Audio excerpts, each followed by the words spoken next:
जय जगन्नाथ सांग माने शुभ सकाळ आपण माननको मोर नुआ ब्लॉग टी को स्वागत जनाउछि।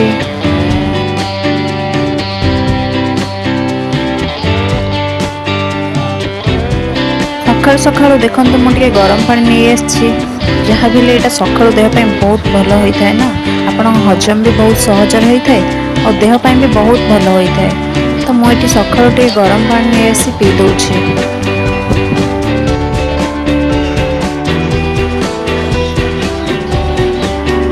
ये सका होगा माने मो झी शोक उठिक आसिक टीवी लगे तार देखिए व्यस्त मु सहित सका माने ब्रश करे सब बड़े एमती सहित चल किंतु तार सेमती किसी ना राति पाइला माने टीवी लगे आसी बस पड़ो। राति पाइला माने ब्रेकफास्ट कौन बनैबी से लगी माने चिंता थाए। तो सकाल उठी मु सुजी की बतुरे ग्राइंडिंग करके फास्ट ताको बतुरे नेली भाविली सुजी डोसा बनैनी बहुत शीघ्र यहाँ बन जाए और जल्दी भी हो जाए।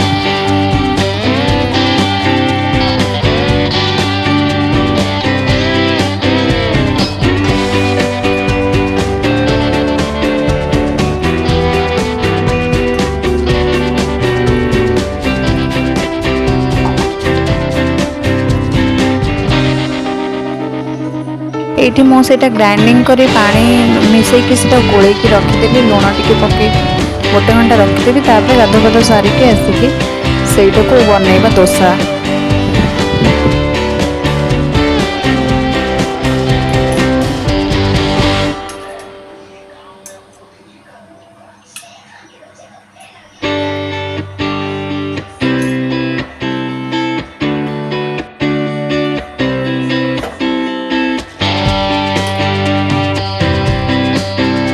झे को ये तार ब्रश कर सारा पर मुझे क्षीर बिस्कुट देती खायापी से सका किसी भी खाया को राजी हुए तो ये खाया दे मुझे जाइली बाथरूम एबे मैं गाधी पाधे पलि आसी रेडी हो तो सांग मैंने डेरी कहीं कर चलते ब्रेकफास्ट बनइबा बहुत भोक है। ये देखो सांग मैंने मो आलू को कोरिकी नहीं सहित यहाँ तो कार्तिक मास चलती ना तो भेज रे सब हम पियाज रसुण किसी भी किया होनी तो ये कोरा आलू पकईदे और अदा कि जीरा कि सब बेसन 2-3 चामच पकईकि बढ़िया से मिक्स करके यहाँ को तावा जोड़देवा।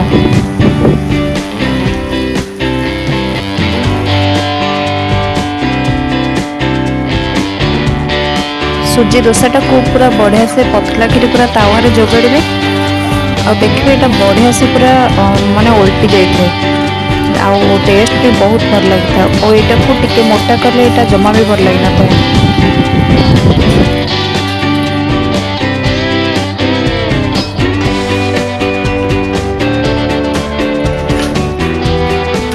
एबे यहाँ देखो मुझे उल्टे देखा सांग मैंने देखिले तो केते शीघ्र उल्टी गला। तो चलो मुझे ब्रेकफास्ट करी आज मॉर्निंग वीडियो टी ये रखुच्छी भल लगी गोटे लाइक निश्चिंत करूँ।